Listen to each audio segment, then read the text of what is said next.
Chapter 19. The Runesmith. 22nd hour, 11th day, 4th month, 807 post-Heavenfall. Jaktar, please.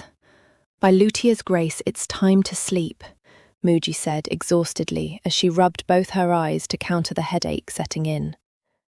The orcish woman leaned against the doorframe leading into a bedroom that looked as if a tornado had ripped through. Wooden blocks had been arranged in a corner like a wall, with toy figurines scattered all about. A boy sat amongst them, stomping a stuffed elephant on top of a set of cavalry. Boom, boom, roar! Ah, watch out! Protect the Lord! Protect the crunch! No! Jaktar dramatically cried out the sounds of battle. Lord's dead! Battle is over! Bed now! His mother said sternly, with eyes wide. Wait, it's not over. The ghost ships have to show up with the new emperor. The ghost ship has a long way to sail and will arrive tomorrow. No, that's not what happens in the story. It does in this one. A storm arrived and blew the ships off course, so they're going to be delayed. But then the Necromancer King wins and takes over the city. That's not supposed to happen. The boy curled his lips into a disapproving pout at the orc woman. Trustin! The mother called for her husband. Yeah? Replied a voice from below. Can you stop what you're doing for a moment and come help? Hang on, one moment. A small clatter could be heard below, followed by a series of heavy footsteps up the stairs. Sorry, I was preparing some food for tomorrow before the cats got to it. What's going on? Why is Jaktar still up? I've got a headache, and he's playing war out of one of your stories again. Oh, the Battle of the White Walls. Come on, son, it's time to sleep. You can finish the battle tomorrow evening. I don't want to. The ghost ships are coming and have to save the city. Jaktar, you know what happens to young kids who stay up past the 22nd hour. A troll steals them away in the middle of the night. No, they don't. That usually works, Trustin whispered to his wife before turning back to his son. They do steal children, and they'll steal you if you don't go to bed now. Olna said trolls don't do that. Your school friend is wrong. I've seen it before when I was younger, when one came out of the woods and scooped a neighbour's child up and carried him off to be eaten. If you don't turn off the lights and be under the covers, the troll is going to get you next. I told Olna, and he says trolls eat old people too. Well, if you don't go to bed, one might come take Ma and Pa too. You wouldn't want that to happen, would you? No, Jaktar replied, frowning. Off to bed then. No, the Emperor has to save the city. The boy stomped his elephant harder on the horse riders. All right, we've tried it the patient way, the mother said with much exasperation and rushed into the room. The boy let out a cry of alarm as he ran away on top of the bed. Hey, no jumping on the bed. Get down. I want to play, Jaktar screamed with an ear-splitting shrill. The window behind him exploded and a massive hand reached in, yanking the boy away into the elements. It's got someone! Ariya shouted as she dashed towards the cacophony of chaos and distress. Ahead of her, a two-headed bipedal beastman retracted its arm from a hole in the wall where a small boy's wailing shrieks echoed throughout the neighbourhood. It did nothing to invoke sympathy from the creature who held him within its iron grip. As the troll pulled away from the ruined house, Ariya and Barnov pressed forward while Chin followed shortly from behind and unfurled a spell scroll. Save the child so I can get a clear shot, Chin commanded, before chanting the incantations on the paper. As the two women dashed ahead, the first thing Ariya realised was how the creature towered over her by almost twice her height. Its left head salivated over the thought of devouring the juicy morsel of its latest hunt, while the right one quickly caught the approaching Sentinel candidates. With a guttural warning cry to its conjoined twin, the troll swung a club downward with its free hand, but Ariya daringly dove forward past the troll's lumbering attack.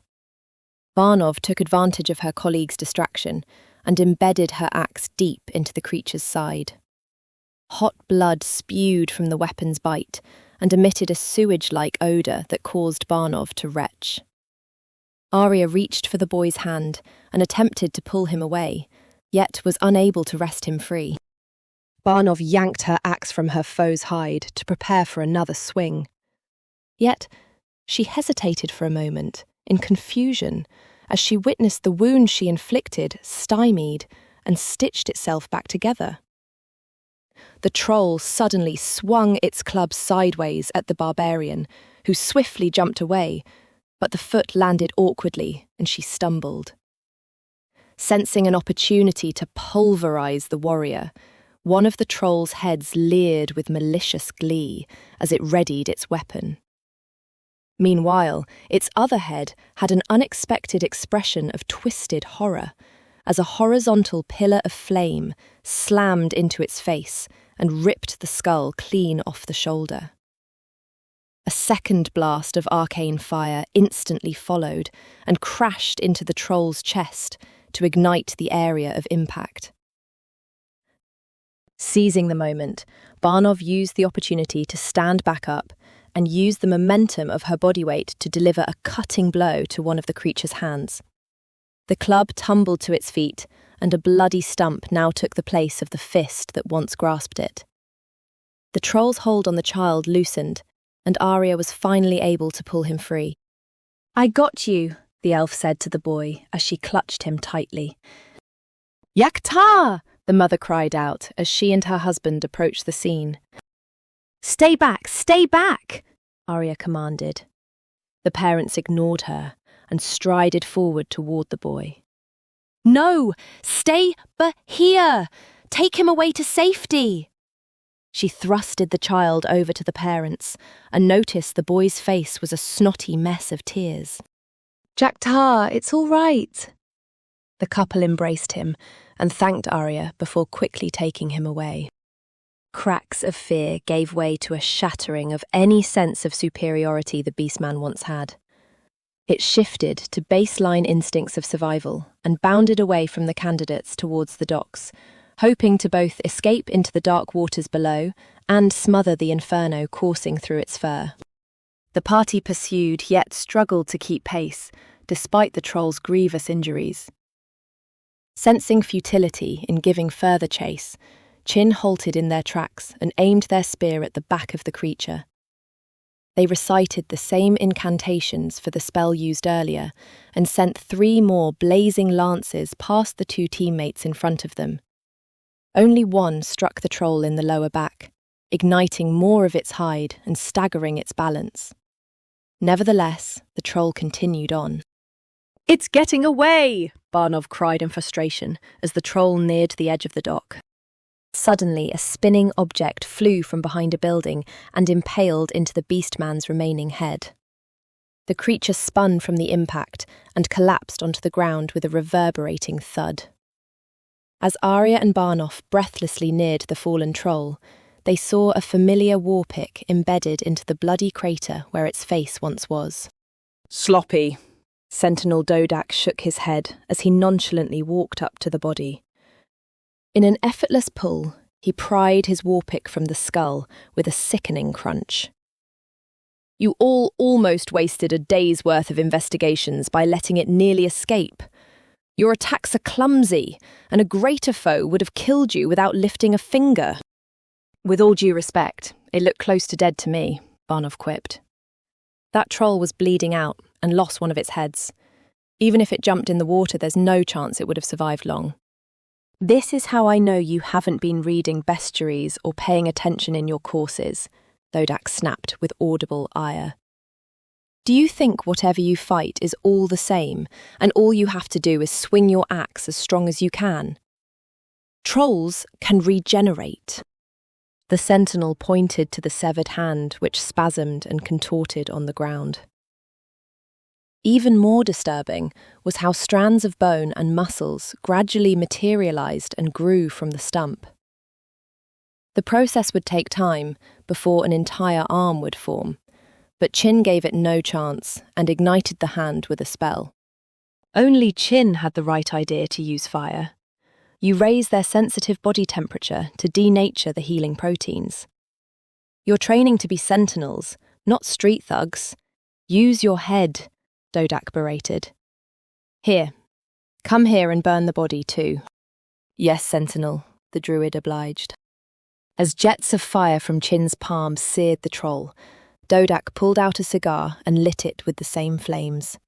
He inhaled the smoke, breathing in a mixture of aromas similar to aged oak, with a subtle hint of dried berries. The slow burn of the tobacco's ash mirrored the scorching hide of the creature he felled. Dodak exhaled into the night air and commented to Chin. You need to work on your aim. The troll was 10 feet tall, and you should not have missed at that distance. I'll return to the training ranges to practice. It was a spell I haven't tried in the field, so I still need to acclimate to its recoil. And you, Dodak growled at Ariya. Before he could unleash his hail of criticisms, he noticed a crowd of onlookers and wardens had arrived at the scene. I'll explain the situation to the authorities.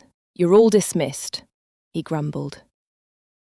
After flashing the insignia of his authority as a sentinel, the halfling wandered into the gathering and spared his candidates the burden of answering to the public.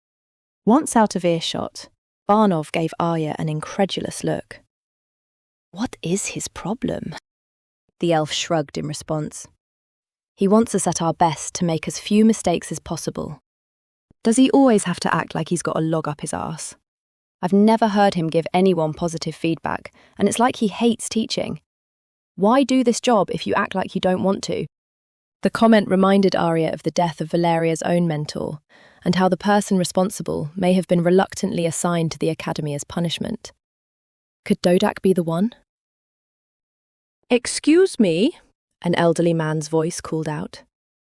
The candidates turned towards it and saw a senior gnome with wispy grey hair and a bushy moustache approach them.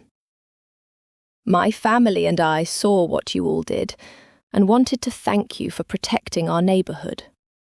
From behind him watched a small group of 6 from the open doorway and windows of a humble home. 2 were also gnomish, while 1 was mixed and the rest were human.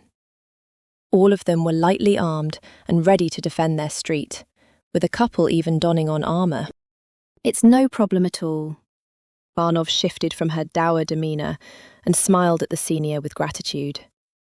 All part of our job as sentinels. You're sentinels? The elder raised his eyebrows in awe. Well, we're on our way there, but we're candidates at the academy. The gnome nodded in clarity. Ah, I see.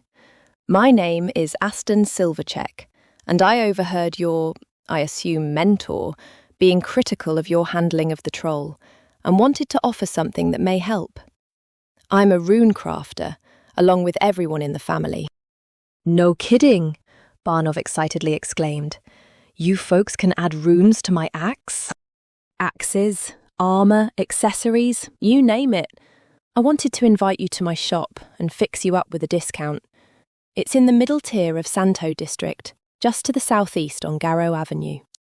Aston pulled from his pocket a trade card and handed it over.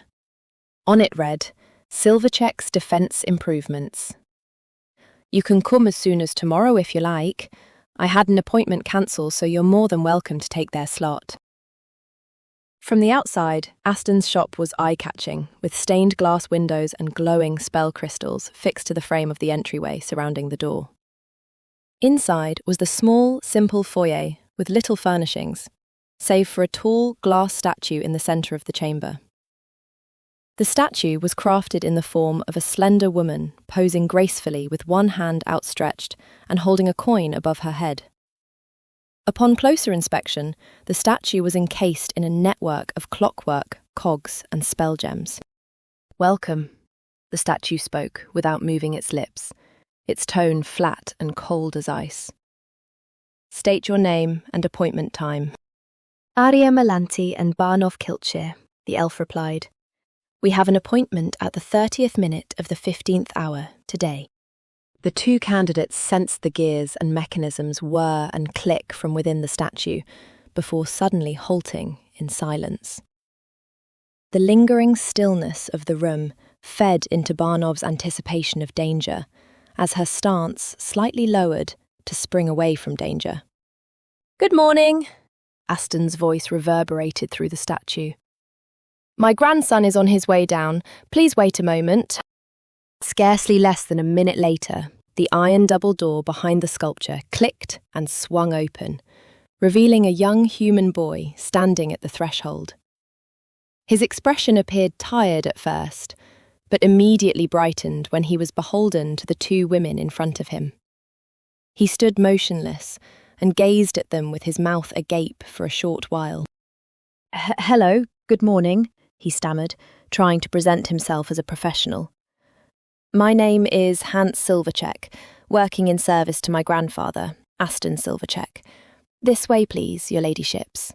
The boy waved inside, deepening his voice to sound mature and sophisticated. "Oh, thank you, Mr. Silvercheck. You're such a gracious host," Barnov replied with a bit of amused teasing.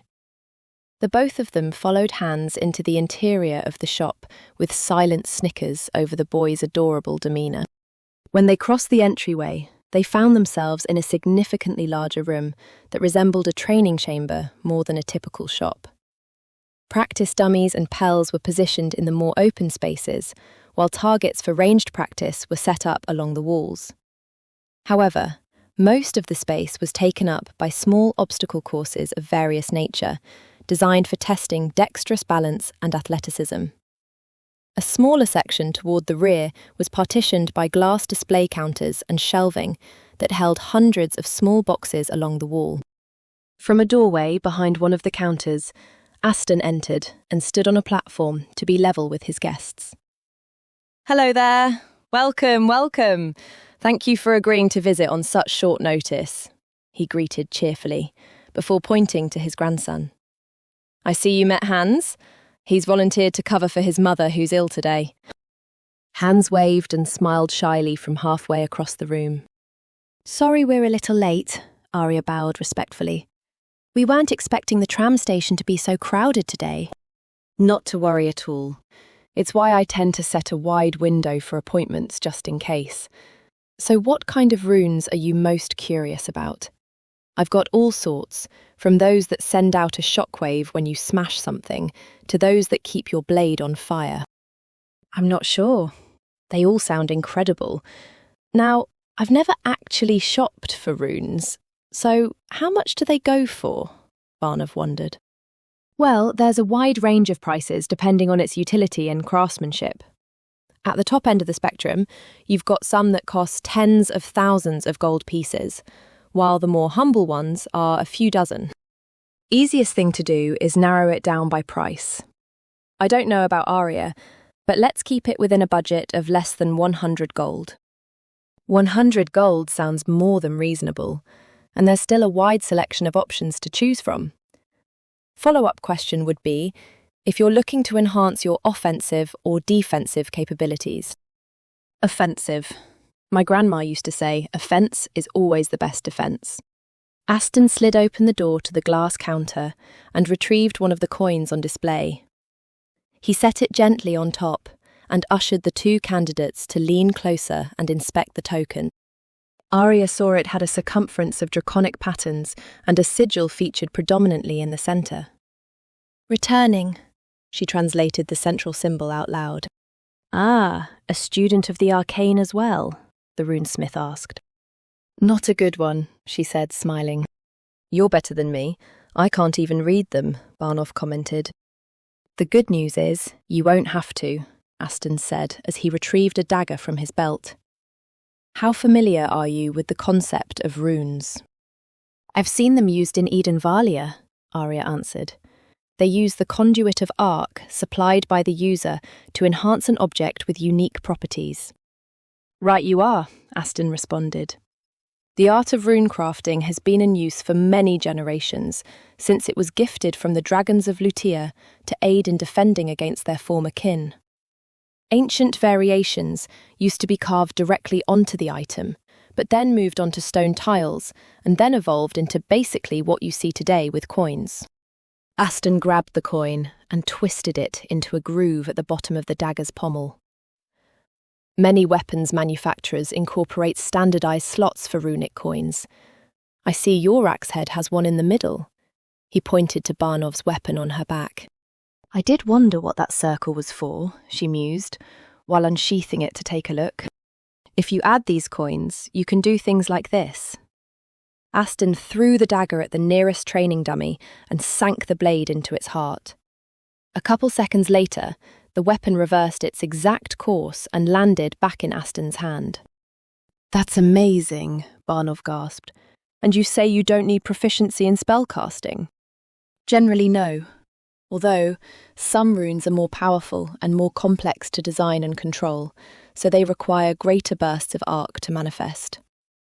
The one I used is rather basic, so almost anyone trained in handling weapons properly should be able to activate them. Aston reached in the cabinet for additional ones to show. You can have any one of these free of charge. Alternatively, I can offer some of the higher tier ones at a discount. There were over a dozen coins shown, which Ariya read out loud for Barnov. Authorized, kin warding, preserving, unexceptional. Unexceptional? Barnov raised her eyebrows. Does it make you average? No, Aston answered. It's a rune to disguise highly valuable items to appear mundane. Quite useful for travelling, if you're concerned about thieves. Sounds handy, but I'm not sure that's something I really need right now. Did you want it, Ariya? I have something like this already. She held up the ring her father gifted. Do you see any there I could use? Ariya pointed to the one labelled crushing. Maybe this one, the one that says menacing, sounds good for you too. The first rune channels your arc to spread the force of impact, Aston noted. I will warn you that it does take practice to focus it towards the coin. The second one is much more straightforward and amplifies your shouts and roars, which seems suitable for a barbarian like yourself. I like straightforward, Barnov remarked. I'll take that one. Wait, don't you want to try them first? There might also be others you would be interested in, Ariya noted. Can we do that? Barnov glanced at the training grounds and grinned. That does sound like a lot of fun. Aston twisted the menacing rune into a locket and gave it to the barbarian to wear. As he described, the accessory amplified her voice and added undertones of a bestial roar that reverberated throughout the chamber. Even Ariya was impressively startled and almost deafened by the effect. The two of them spent the rest of the hour observing different runes embedded in a variety of equipment brought out by the runesmith and his grandson. One of them was meant for security and manifested needles onto the handle of a weapon if wielded by someone not its owner. Another secreted an oil-like film on armour, which made it difficult to be grabbed and constricted by foes. There was also a rune, popular with the wardens, which blunted the sharpness of armaments so that they incapacitated a target rather than cut them. Most peculiar, though, was one which transformed blades to be ghostly translucent, to which Aston claimed would make them more effective against enraged spirits. In the end, none of them piqued Barnov's fascination as much as the menacing rune. This one will be on the house, as promised, the gnome said as he pulled a small box from the shelf behind. He pulled the lid off and revealed an unused copy of the coin, housed within a velour-lined interior. Did you want to purchase a standard embedding locket, or have it be fashioned onto a different accessory? Standard locket is fine, Barnov answered. What about you, Ariya? Were you going to buy one too? The elf gazed at the different options behind the glass counters and moved her eyes upwards towards the shelves behind. Would you have anything that might aid in sneaking? Aston told her to wait a moment as he moved to the back room to rummage through his supplies. He soon returned, holding a small cloth, to which he unfurled to reveal a dark coin with the draconic sigil for the word shadow.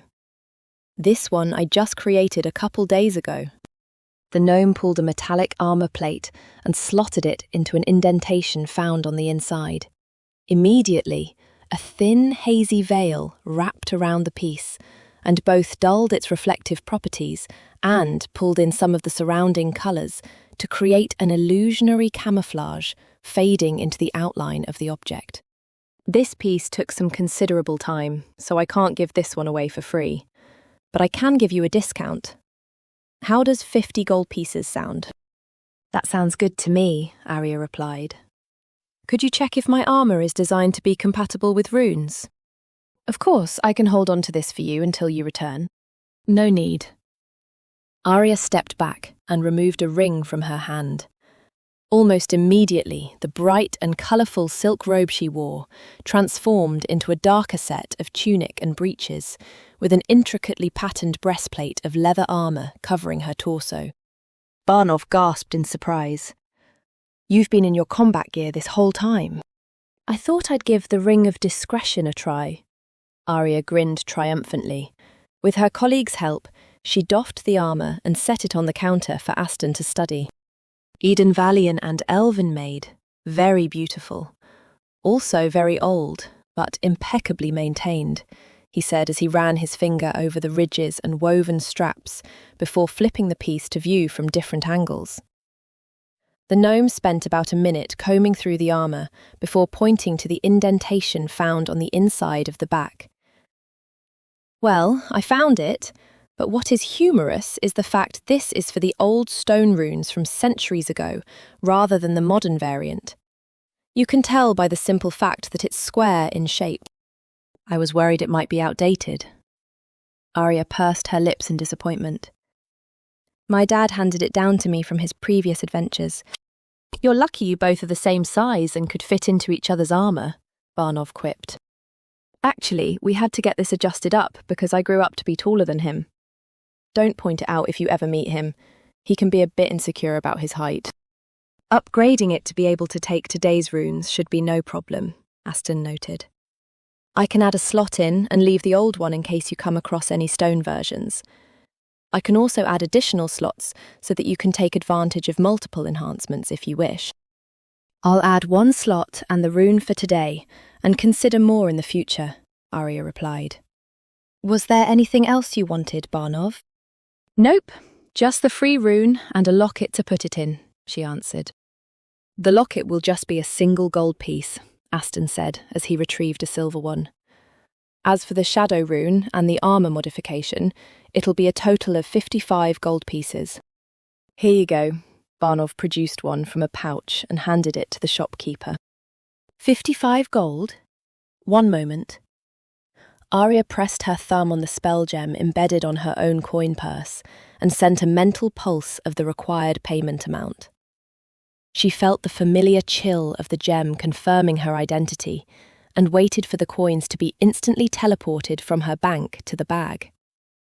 To her confusion, the purse's weight remained the same and its interior empty. She reattempted the connection a few more times, but failed to obtain a different result after each attempt. My purse can't access the bank, Ariya eventually admitted. Really? Barnov spoke with equal astonishment. Mine worked fine just now. What is your bank? Aston asked. Argent Holdings, answered the elf. I'm surprised you haven't heard. The Gazette reported Argent Holdings had been robbed after someone had managed to illegally teleport a large sum of money. They've temporarily shut down connections to the nation's Arc nexuses while they are investigating the heist. You have to be absolutely insane to think about stealing from the fucking dragons, Barnov remarked as she scratched her head in bewilderment. People historically used to raid dragon lairs all the time before they consolidated into financial institutions, Ariya remarked. Although it's not the first time someone has successfully broken into their vaults. I remember a similar event occurring decades ago, which caused some disruptions. Those disruptions lasted for a month and threw the economy into chaos, Aston grumbled. Hopefully, they've learned from last time, and this will resolve itself sooner. At least the amount stolen wasn't near as much as that previous case, but it'll still create a lot of headache. Ariya let out a sigh of annoyance. I need to get in touch with my family because we all use Argent Holdings. Otherwise, I don't have a single copper to spend at the moment. I suppose I could request the academy stipend be paid earlier. Otherwise, it'll be another week before I receive my next one. This is why I keep a stash of emergency money, just in case. You never know when something like this might happen, Barnov commented, arms folded. Until the issue resolves itself, would you be interested in working here? Aston inquired. I'm a little short-staffed these days and could use some additional help. Hans has been happy to pitch in, but he needs to focus more on school. I'd be happy to help pay you daily for however many hours you can assist. What work would that entail? Ariya asked. Nothing too complicated. I mostly need someone to schedule the appointments coming from folks who walk in or send a message through the arcane mailbox. I could also use your aid in overseeing the testing chamber too. The elf pondered on the offer for a short while. I still have coursework and training with the Sentinels, if you wouldn't mind being flexible. Of course. I will be respectful of your time and what hours you can afford. Ariya nodded. All right. When do I begin?